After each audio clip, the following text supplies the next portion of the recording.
नमस्कार. लक्षवेधीमध्ये आपल्या सगळ्यांचं स्वागत. मी प्रसाद काथे. पवारांचे दोन गट राजकारणात आत्ता सक्रिय आहेत. या दोन्ही गटांचं आपापसात जुळत नाही आहे, पण त्यांना एकमेकांसोबत जुळवून घ्यायचं आहे. कारण जानेवारी महिन्यातल्या शेवटच्या आठवड्यात झालेली दुर्घटना ही काहींसाठी इष्टापत्ती ठरू शकते, तर काहींना यातून मार्ग काढायचा की नाही ते ठरवायचं आहे. मुद्दा आहे पवारांच्या विलिनीकरणाचा, पवार गटाच्या विलिनीकरणाचा. या संपूर्ण मुद्द्यावर आज आपण लक्षवेधीमध्ये चर्चा करणार आहोत आणि त्या अनुषंगाने हे जाणूनही घेऊयात की खरोखरच विलिनीकरण करायचं आहे की नाही. कारण गेल्या काही दिवसांपासून खरं तर आणि अतिशय स्पष्टपणे जर सांगितलं तर अजित पवार यांच्या निधनाच्या काही तासापासूनच विलिनीकरणाची चर्चा ज्या पवार गटानं सुरू केली तोच पवार गट आता अचानक एक पाऊल मागे जाताना दिसतोय. पवार गटाला विलिनीकरण नको, सध्या ती चर्चा नको असं म्हटलं जात असताना दुसऱ्या बाजूला राष्ट्रवादीनं थेट सवाल उपस्थित केला आहे की नक्की विलिनीकरण कोणाचं कोणात होणार. या मुद्द्यावर दोन्ही गटांच्या बाबतीतल्या भूमिका टप्प्याटप्प्यावर बदलताना दिसल्या. विलिनीकरण करायचं, विलिनीकरण नाही करायचं, विलिनीकरण होणार तर कोणाचं कोणामध्ये होणार, इथपासून ते आता विलिनीकरण हवं कशाला इथपर्यंत चर्चेचे अनेक मुद्दे पुढे सरकलेले आहेत. पण त्यानिमित्तानं आधी एकदा लक्षात घेऊयात या संपूर्ण विषयाचा धांडोळा काय आहे. अजित पवार यांच्या अपघाती निधनानंतर राजकीय वर्तुळात चर्चा सुरू झाली ती विलिनीकरणाची. म्हणजे शरद पवार यांची राष्ट्रवादी काँग्रेस मूळ राष्ट्रवादी काँग्रेसमध्ये विलीन होणार का याची. जवळपास 2 आठवडे यावर अनेक प्रतिक्रिया आल्या, चर्चाही झाल्या. पण आता मात्र या विलिनीकरणाच्या चर्चांना ब्रेक लागलाय. विलिनीकरणाच्या बाजूने बोलणारे शरद पवार गटाचे नेतेच आता विषय संपल्याचं म्हणतात. आमदारांना बोलवतात, पुढे एका लाईनीत बसवतात आणि सांगतात की बाहेर जाऊन तुम्ही विलिनीकरणाबद्दल बोलू नका. हा विषय संपलेला आहे. अजितदादा असताना अजितदादांबरोबर आमची चर्चा काय झाली हे त्या ठिकाणी आम्हाला माहिती आहे. एवढंच नाही तर अजित पवार स्वतः विलिनीकरणाच्या बाजूने होते असा दावा शरद पवार गटाचे प्रदेशाध्यक्ष शशिकांत शिंदे यांनी केला. माझ्या माहितीप्रमाणे दादांना पक्षाच्या दोन्ही एकत्रीकरणाच्या संदर्भामधला निर्णय झाला होता. अनेक लोक त्यांचे पण बोलतायत. आता मला वाटतं की आम्ही हा विषय आता सध्या बंद केलेला आहे. दुसरीकडे कोणत्याही आमदारानं विलिनीकरणाच्या मुद्द्यावर बोलू नये असे आदेश सुनेत्रा पवार यांनी आमदारांच्या बैठकीत दिल्याचं कळते. कारण स्पष्ट आहे, राष्ट्रवादी काँग्रेसकडे 40 आमदार आहेत. महायुतीत त्यांचं स्थान पक्क आहे. शरद पवार गटाच्या 16 आमदारांची भर पडली असं गृहीत जरी धरलं तरी सत्तेच्या समीकरणांमध्ये फारसा फरक पडणार नाहीये. उलट नव्यानं आलेल्या आमदारांना राष्ट्रवादीच्या कोट्यातून मंत्रिपद द्यावी लागतील. या सर्व कारणांमुळेच बहुधा राष्ट्रवादीचे नेते विलिनीकरणासाठी उत्सुक नाहीत. ब्युरो रिपोर्ट, जय महाराष्ट्र. लक्षवेधीच्या आजच्या चर्चेमध्ये आपल्या सोबत असलेले मान्यवर कोण याचा पटकन आपण परिचय करून घेऊयात. आपल्या सोबत पवार गटाचे दोन्ही प्रतिनिधी आहेत. महेश चव्हाण आहेत, ते शरद पवार राष्ट्रवादी काँग्रेसचे प्रतिनिधी म्हणून आपल्या सोबत चर्चेत आहेत. आपल्या सोबत विकास पासलकर राष्ट्रवादी काँग्रेसचे प्रवक्ता या नात्यानं आहेत. आपल्यासोबत भारतीय जनता पार्टीकडूनही या चर्चेत प्रतिनिधित्व आहे. विनायक आंबेकर भाजपाचं चर्चेतलं प्रतिनिधित्व करतायत आणि त्याच्या जोडीला राजकीय विश्लेषक म्हणून उमेश घोंगडे आहेत. पटकन पहिला मुद्दा अतिशय थेटपणे असा उपस्थित राहतो इथे, तो मला विचारायचा आहे शरद पवार गटाच्या प्रतिनिधींना. राष्ट्रवादी काँग्रेस शरदचंद्र पवार गटाचे प्रतिनिधी म्हणून महेश चव्हाण आपण आहात. महेशजी, अजित पवारांच्या निधनाच्या काही तासांनी जी चर्चा तुम्ही सुरू केली होती ती आता बंद का करावीशी वाटतेय? प्रतिसाद मिळत नाहीये म्हणून चर्चा करायची नाहीये का विलिनीकरणाच्या मागचा खरा हेतू उघड झालाय? प्रसादजी, सगळ्यात प्रथम हा पक्ष जो आहे तो शरद पवार साहेबांनी 1999 साली स्थापन केलेला पक्ष आहे आणि लाखो कार्यकर्त्यांच्या आणि पदाधिकाऱ्यांच्या जोरावर त्यांनी ह्या उंचीपर्यंत किंवा या लेवलपर्यंत हा पक्ष आणून ठेवला.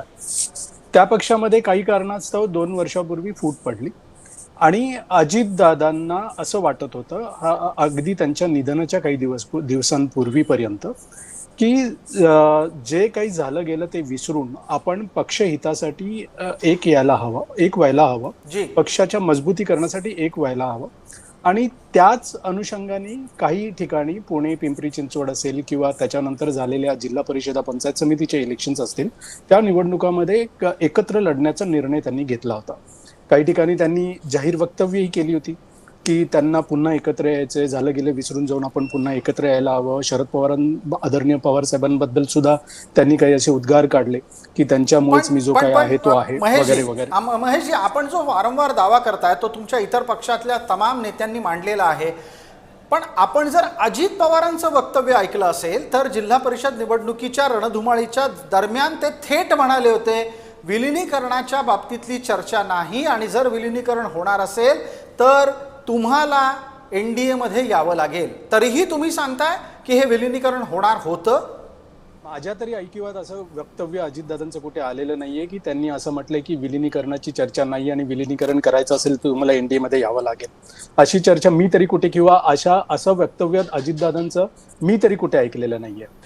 प्रश्न असा आहे की अजितदादांची जी काही इच्छा होती आणि अजितदादांच्या आमच्या नेत्यांसमवेत ज्या काही मीटिंग झाल्या होत्या त्या मीटिंग्सबद्दल आमच्या नेत्यांनी वारंवार वक्तव्य केलेली आहेत.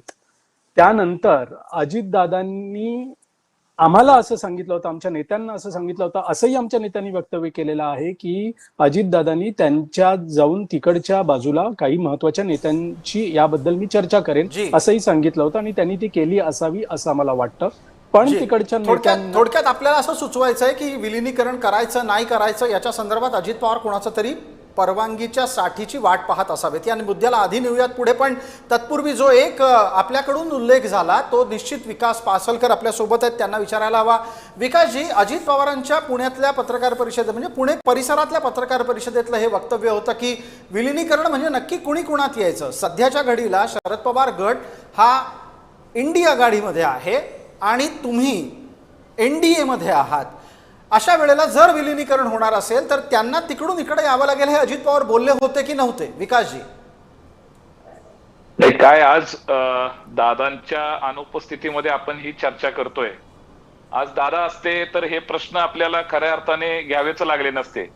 परंतु दादांचा जे काही मुद्दा होता की आम्ही महायुतीमध्ये म्हणजे राष्ट्रीय लेवलवरती NDA बरोबर आहोत आणि त्यामुळे या सगळ्या टेक्निकली किंवा राजकीय जी स्थिती आहे त्यामुळे राष्ट्रवादी काँग्रेस बरोबर जर यायचं असेल तर NDA मध्ये सामील व्हावं लागेल किंवा काय जे आहे त्या वरिष्ठ लेवलवरती दादांनी जे काही चर्चा झालेल्या असतील किंवा ज्या संदर्भामध्ये दादांचे वक्तव्य असेल तर त्याचा सगळा साधक बाधक विचार करूनच माननीय दादांनी आपली भूमिका मांडलेली असावी. कारण शेवटी मग विकासजी, एका गोष्टीचा आणखी खुलासा पटकन करून टाका. सातत्यानं असं म्हटलं जातं, खरं तर अजित पवारांच्या चितेचा अग्नी शांत होण्याच्या पूर्वीपासून ही चर्चा सुरू झालेली आहे. आपण ऐकतो आहोत की होय अजित पवारांचं हे शेवटचं स्वप्न होतं. तुम्हाला कधी अजित पवार असं बोलले होते की होय आता विलिनीकरण व्हायला हवं? नाही, आमच्या तर कधी असं दादांनी असं आमच्या समोर अनेक वेगवेगळ्या विषयांवरती चर्चा झाली, परंतु दादांना असं वाटत होतं की एकत्र आलं पाहिजे.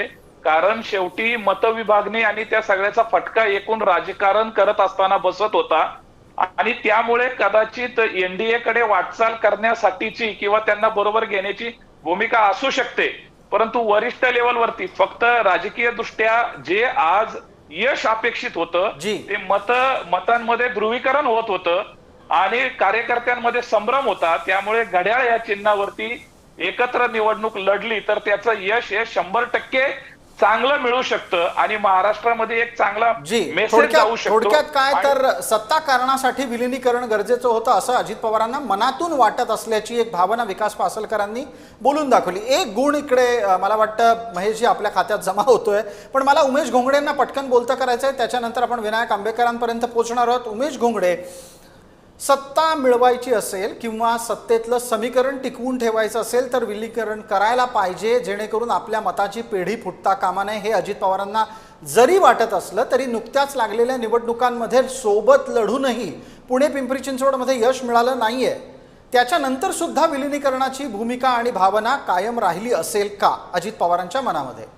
उमेशजी, असं वाटतं की पिंपरी आणि पुण्याचा तुम्ही उल्लेख केला, दोन्ही राष्ट्रवादी काँग्रेस एकत्र लढले आणि तरी पण यश मिळालं नाही.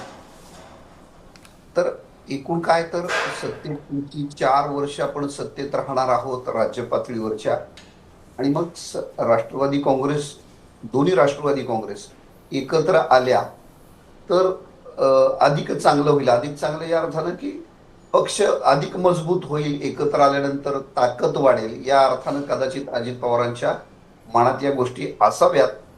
जी अर्थात उमेशजी, आपणही पुण्यातलं राजकारण पाहता, कव्हर करता, तुम्हाला काही संकेत मिळाले का? कारण एकत्र येऊनही निवडणुकांमध्ये चांगलं यश न मिळाल्यानंतर तरी विलिनीकरण करायचं, हा मनातला किंतु परंतु राहिला असेल अजित पवारांच्या. मला असं वाटतं की त्याच्यावरती आता आपण त्यांच्या खरंच मनात काय होतं या संदर्भात प्रत्येक जण तर्कावर बोलतो आहे, प्रत्येकाचा तर्क आहे. अजित पवारांच्या मनात होतं नव्हतं, पण मला असं वाटतं की अजित पवार यांच्या निधनानंतर ज्या पद्धतीनं राष्ट्रवादी काँग्रेस, शरद पवार, आदरणीय शरद पवार साहेबांची राष्ट्रवादी काँग्रेस आहे, त्यांच्यातले जे काही नेते आहेत त्यांची जी काही घाई चालू होती एकत्र येण्याची, त्या घाईला कुठंतरी राष्ट्रवादी काँग्रेसच्या सर्वच, म्हणजे अजित पवार राष्ट्रवादी काँग्रेस त्यांच्या सर्वच नेत्यांनी कुठेतरी ब्रेक लावला. आणि मग आता शरद पवारांच्या राष्ट्रवादी काँग्रेसच्या नेत्यांचे पुन्हा बदललेले दिसत आहेत. बिलकुल आपल्याला एकत्र घेतलं जात नाही अशी एक खात्री जणू त्यांना झाली असावी. बिलकुल. याच मुद्द्यावर पटकन एकदा महेशजींना बोलतं करूयात. महेश चव्हाण, आता असं काय झालं की आता आपल्याला विलिनीकरण नको रे बाबा म्हणायची वेळ आली? नाही, विलिनीकरण नको असं आम्हीही म्हटलेलं नाहीये किंवा राष्ट्रवादी काँग्रेस पार्टी. शशिकांत शिंदेचं वक्तव्य आपण ऐकलं असेल थोड्या वेळापूर्वी. महेशजी, नाही, विलिनीकरण नको असं वक्तव्य नाहीये प्रसादजी. विलिनीकरणावर चर्चा सध्या नको, योग्य वेळ येईल तेव्हा ती चर्चा होईल. तर प्रश्न असा आहे की विलिनीकरण नको हे आम्हीही म्हणालेलो नाहीये, किंवा माझ्या माहितीप्रमाणे राष्ट्रवादी काँग्रेस पार्टीच्या बाजूने सुनील तटकरे असतील किंवा दुसरे कोणी असतील ते कोणी म्हणालेले नाहीये. विलिनीकरणाला विरोध कोणी केल्याचं मला तरी कुठे ऐकिवात नाहीये. फक्त एवढंच आहे की हा जो गोंधळ होतोय की आता जसं उमेशजी म्हटले की राष्ट्रवादी काँग्रेस पार्टी शरदचंद्र पवार साहेबांच्या नेत्यांना घाई झाली आहे, हे चुकीचं वक्तव्य आहे. घाई झालेली वगैरे काही नाहीये. अजितदादांची जी इच्छा होती ती बोलून दाखवली गेली. माध्यमांनी प्रश्न विचारले, माध्यमांनी प्रश्न विचारल्यावर त्यांना उत्तरं दिली गेली. तर त्यामध्ये घाई झाली असती तर आम्ही त्याच्यात थांबण्याची भूमिका घेतली नसती. महेशजी, पण एका गोष्टीचा उल्लेख इथं निश्चित येतो, तो म्हणजे असा की अजित पवारांच्या निधनाच्या नंतर सगळ्यात पहिल्यांदा अंकुश काकडेंचं वक्तव्य येतं. अहो, निधन होऊन काही तास उलटलेले असताना ही चर्चा का सुरू झाली? मग तुम्हाला जर घाई झाली नव्हती तर ही चर्चा 3 दिवसांनी केली असती, अस्थिविसर्जनानंतर झाली असती. नाही, नक्कीच. आता याच्यामध्ये बरेच प्रश्न येतात. जसं सुनेत्रा वहिनींनी शपथ घेतली त्याच्यावरही चर्चा झाली की त्यांनी 3 दिवसात का शपथ घेतली. तर ह्या गोष्टींवर चर्चा पॉझिटिव्हही होणार, निगेटिव्हही होणार, हे आम्हाला मान्य आहे. अजितदादांची इच्छा काय होती याच्याबद्दल फक्त ते वक्तव्य होतं. लगेच विलिनीकरणाला बसूया की लगेच चर्चेला बसूया अशा चर्चा किंवा अशी वक्तव्य आमच्याकडून झाली नाहीत.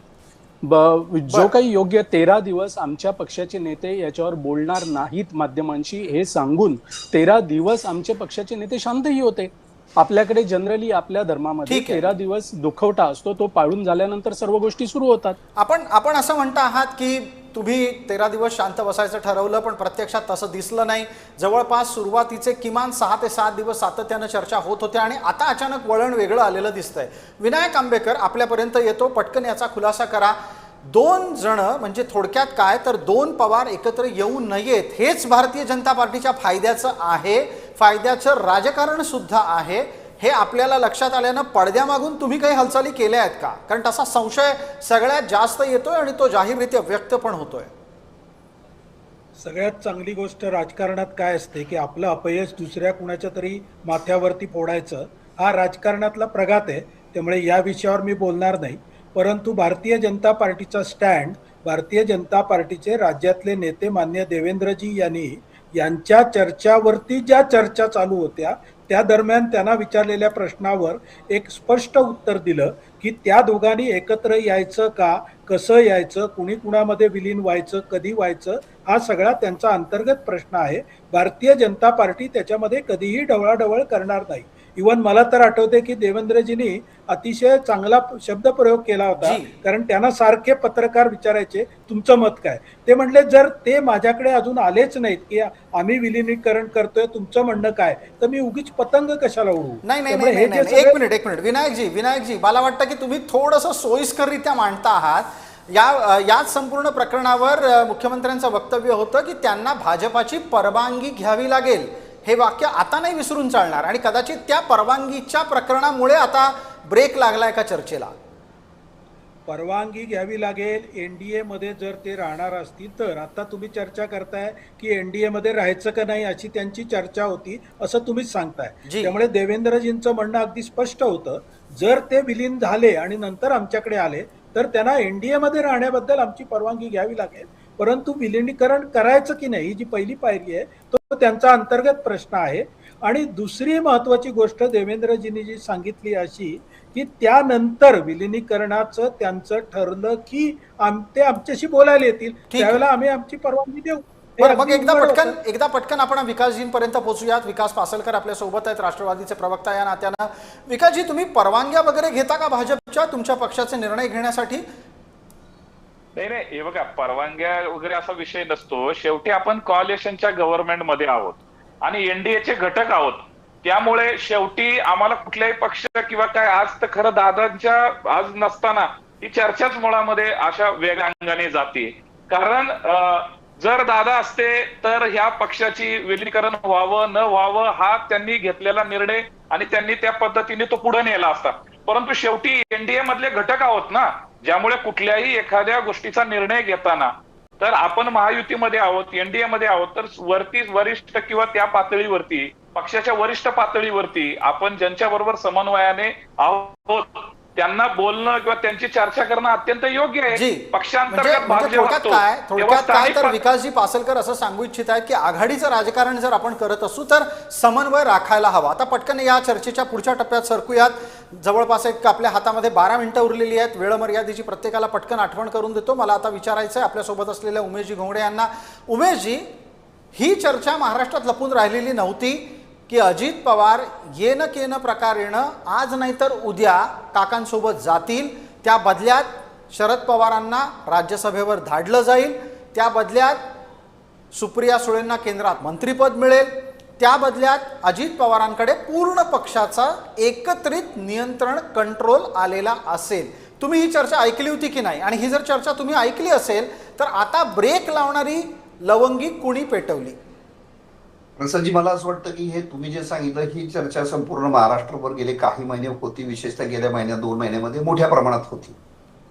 पण वस्तुस्थिती अशी आहे की आता पूर्ण चित्र बदललेलं आहे. माननीय अजितदादा आता आपल्यामध्ये नाहीत आणि आता जो काही अजित पवारांचा राष्ट्रवादी काँग्रेस पक्ष आहे, त्यांचे जे काही नेते आहेत, सर्वोच्च नेते असतील किंवा तटकरे आणि माननीय प्रफुल्ल पटेल सारखे नेते असतील, या लोकांना जी राष्ट्रवादी शरद पवार साहेबांची आहे ती त्यांना सोबत नकोच आहे. म्हणजे काय, तर आता माननीय आपले मित्र आहेत चव्हाण साहेब, त्यांना ते कदाचित माझं बोलणं आवडणार नाहीये, मात्र शरद पवारांच्या राष्ट्रवादी काँग्रेसच्या नेत्यांनी प्रयत्न केला, मात्र अजित पवारांच्या राष्ट्रवादी काँग्रेसकडनं त्यांना अपेक्षित असा प्रतिसाद गेल्या 10-12 दिवसात मिळालेला दिसत नाही. आणि त्यामुळे कदाचित ती भाषा बदललेली आहे. आणि तुम्ही चर्चा म्हटलं तर ती चर्चा सुरुवातीपासून होती आणि अर्थात दादा गेल्यानंतर या सगळ्या गोष्टींना अर्थ नाहीये. मात्र एक स्पष्टपणे महाराष्ट्रात दिसते गेल्या 10-12 दिवसात की शरद पवारांच्या राष्ट्रवादी काँग्रेसला विलिनीकरण अत्यंत हवं होतं, मात्र अजित पवारांच्या राष्ट्रवादी काँग्रेसच्या उमेशजी पटकन एक 30 सेकंदात सांगू शकाल का हवं होतं हे शरद पवारांना विलिनीकरण? त्याद्वारे त्यांना स्वतःची राज्यसभा निश्चित करायची होती का? त्याद्वारे शरद पवारांना सुप्रिया सुळेंच्याकडे पूर्ण पक्षाचं नियंत्रण स्थापित करायचं होतं का? आणि त्याद्वारे आपोआप त्यांना पार्थ पवारला रस्त्यातून बाजूला करायचं होतं का? मला असं वाटतं की शरद पवार साहेबांना राज्यसभेच्या खासदारकीची किती आसक्ती होती माहित नाहीये, मात्र त्यांच्याकडचा जो उरलेला राष्ट्रवादी काँग्रेस पक्ष आहे त्याच्यातले जे नेते आहेत, मुख्यतः सुप्रियाताई आहेत, अन्य काही नेते आहेत आणि एकूण पक्षाचं जे भविष्य आहे तर ते अजित पवारांच्या सोबत गेलं. कारण पुढची 4 वर्ष अजित पवार हे सत्तेत असणार आहेत, त्यामुळे अजित पवारांच्या सोबत गेलं तर ते अधिक योग्य होईल या भूमिकेतनं मला वाटतं पवारसाहेबांनी तसा विचार केला असावा.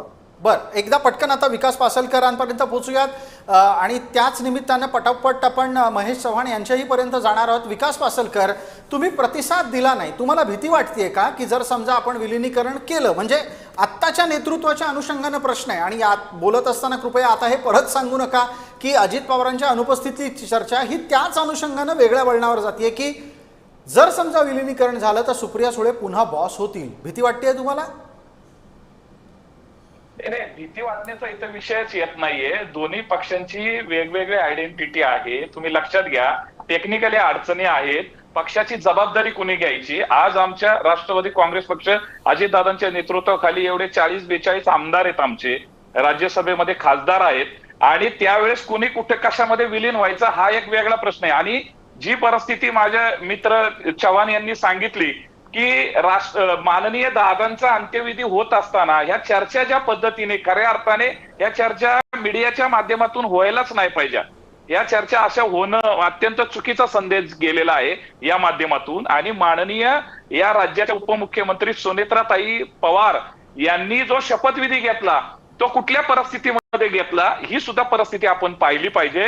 कारण विकासजी ही चर्चा काही माध्यमांनी नाही सुरू केली. माध्यमांनी थोडंच जाऊन अंकुश काकडेंना सांगितलं होतं की अजित पवारांच्या निधनानंतर पहिल्या 3 तासातच विलिनीकरणाचा मुद्दा काढा म्हणून. ही चर्चा राजकारण्यांनी केली आहे म्हणून त्याचा विषय पुढे सरकलाय. नाही नाही नाही, माध्यमांना मी म्हणत नाही, ही चर्चा माध्यमांमध्ये करायची नसते, ही चर्चा बैठकीमध्ये करायची असते. आणि त्या चर्चेला असा वेळ आहे, आता वेळ जाऊन द्यायला हवा होता, परंतु असा वेळ जाऊन न देता जे काही प्रसिद्धी माध्यमांमध्ये जाऊन जे बोललं गेलं ते अत्यंत चुकीचं आहे. आणि त्यामुळं त्या विषयाला वेगळं वळण लागलं गेलं. राज्यामध्ये दुखावटा होता, लोक त्या दुखवट्यामधनं दादांचं जाणं, एक लोकनेता गेलेला होता, एवढा मोठा नेता झालं, सर्वसामान्य लोकांना अक्षरशः धसका बसलेला होता. आणि अशा वेळेस अशी चर्चा करणं अत्यंत चुकीचं होतं. आणि आजच्या घडीला माननीय सुनेत्राताई पवार यांनी या राज्याचं ज्यावेळेस उपमुख्यमंत्री पद भूषवलं किंवा ते शपथ घेतली ती परिस्थिती वेगळी होती. बिलकुल. थोडक्यात काय विलिनीकरणाच्या मागे कारणं कोणती नकारात्मक ठरलेली आहेत, जी अडचणीची आहेत, ब्रेक कुठला लागलेला आहे, ते आत्ता विकास पासलकरांच्या चर्चेतून समोर येत आहे. महेश चव्हाण, चर्चेच्या शेवटच्या भागात आहोत. तुम्ही स्वीकारायला हवं की जी चर्चा ज्या वेळेला करायला हवी आणि जी चर्चा जिथे बसून करायला हवी तिथे तशी न होता तुम्ही सुरू केलीत म्हणूनच आता हे विलिनीकरण रखडलंय. हे खरं कारण आहे का सुप्रिया सुळेंच्या हाताखाली काम करायचं नाहीये 40 आमदारांना म्हणून विलिनीकरण टाळलं जात आहे? खरं काय ते सांगा. 2-3 गोष्टी आहेत. एक पहिला प्रश्न इथे फार महत्वाचा आहे ज्याच्यावर मला उत्तर द्यावंच लागेल, ते म्हणजे आता या दोन्ही एका प्रवक्त्यांनी आणि राजकीय विश्लेषकांनी इथे असं नमूद केलं की राज्यसभेवर शरद पवार साहेबांना जायचं होतं म्हणून अजित पवारांबरोबर गेलं तर ते राज्यसभेवर जाऊ शकतात. असं नाहीये. आपल्यालाही माहिती आहे प्रसादजी, महाविकास आघाडीमध्ये आज इतकं संख्याबळ आहे की शरद पवार साहेबांना ते राज्यसभेवर पाठवू शकतात. पहिला मुद्दा. दुसरा मुद्दा हा की जर आम्हाला विलिनीकरण पक्षाची एकंदरीत स्थिती बघता किंवा पुढचं 4 वर्ष अजितदादांबरोबर गेलं तर सत्तेत राहायला मिळेल, यासाठी जर आम्हाला त्यांच्याबरोबर जायचं असेल तर त्याच्यासाठी आमच्याकडे दुसराही मार्ग आहे प्रसादजी. आमच्याकडे 8 खासदार आहेत. आम्ही केंद्रामध्ये नरेंद्र मोदी आणि अमित शहांना, शरद पवार साहेबांचे खूप चांगले संबंध आहेत.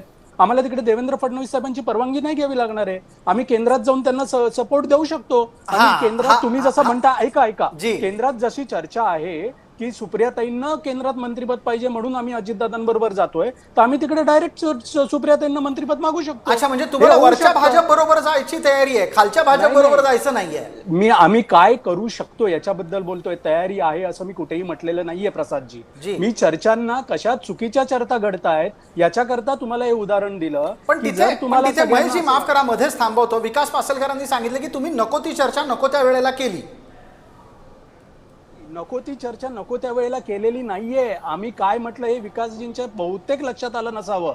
अजित पवारजी त्यांच्या हयातीमध्ये, ऐका ना विकासजी ऐका, स्वर्गीय अजित पवारजी, स्वर्गीय अजितदादा ज्या वेळेला त्यांच्या हयातीमध्ये या चर्चा झाल्या त्या माध्यमांसमोर आम्ही नाही केल्या. त्या फक्त अजितदादा आणि आमच्या नेत्यांमध्ये झाल्या. माध्यमांसमोर जाऊन आम्ही या चर्चा नाही केल्या.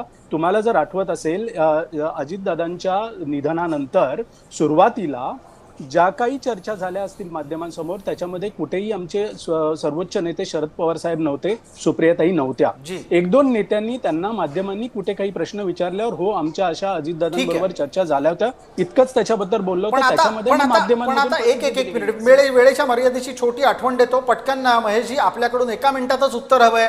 विलिनीकरण नाही झालं तर तुमचं काही नुकसान होणार आहे का? जसं आम्ही सांगितलं की ही अजितदादांची इच्छा होती आणि शरद पवार साहेबांनी एवढंच स्टेटमेंट केलं होतं की विलिनीकरण व्हावी अशी अजितदादांची इच्छा होती.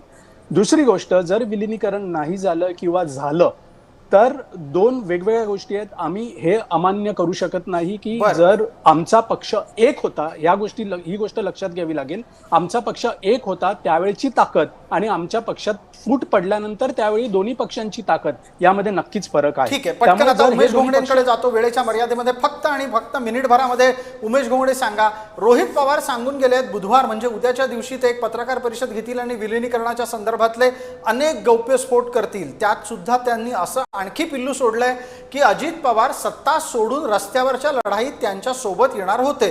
वाटतंय विश्वास बसतोय याच्यावर तुमचा? पवार बिना सत्तेचे राहू शकतात?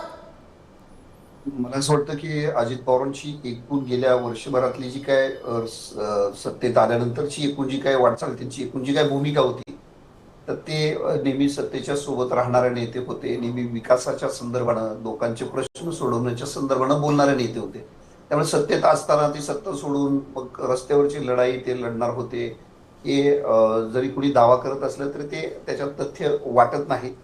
आणि दुसरं असं की उद्या तुम्ही म्हटलं तसं रोहित पवार प्रेस कॉन्फरन्स घेऊन काही भूमिका मांडणार आहेत आणि गौप्यस्फोट करणार आहेत. जी. तर मला असं वाटतं की मी आपले जे मित्र आहेत चव्हाण साहेब त्यांची पुन्हा माफी मागून सांगतो की खरोखरच राष्ट्रवादी काँग्रेस शरद पवार गटाने अजित पवार गटासोबत यायचा प्रयत्न केला, त्यांना प्रतिसाद मिळाला नाही. त्यामुळे आता ते वेगळी भूमिका घेतात हे आपण खरं तर मान्य केलं पाहिजे. आणि दुसरं असं की मगाशी मी शरद पवार साहेब हे राष्ट्रवादी राज्यसभेवर जायला इच्छुक आहेत असं मग खरं तर मी म्हटलेलं नव्हतं. त्या संदर्भात मी तर्क लावणं योग्य नाही इतकंच मी. ठीक आहे, अगदी वेळेच्या मर्यादेमध्ये आपण थांबूयात. पण आपण एका गोष्टीचा खुलासा केलात आणि त्याच अनुषंगानं विकास पासलकर सुद्धा सांगून गेले, नको ती चर्चा नको त्या वेळेला सुरू होणं आणि प्रतिसाद न मिळणं ही 2 खरी कारणं ठरली आहेत जेणेकरून सध्या तरी या विलिनीकरणाला म्हणजेच पवारांच्या दोन्ही गटांच्या एकत्रीकरणाला ब्रेक लागलेला आहे. लक्षवेधीच्या या भागामध्ये तुर्तास इतकंच. आपण या चर्चेमध्ये सहभागी झालेल्या विकासजी पासलकर, महेशजी चव्हाण, त्याचबरोबर उमेशजी घोंगडे आणि विनायकराव आंबेकर या सर्वांचे आभार व्यक्त करूयात. तुर्तास धन्यवाद. आपण पाहत रहा फक्त जय महाराष्ट्र.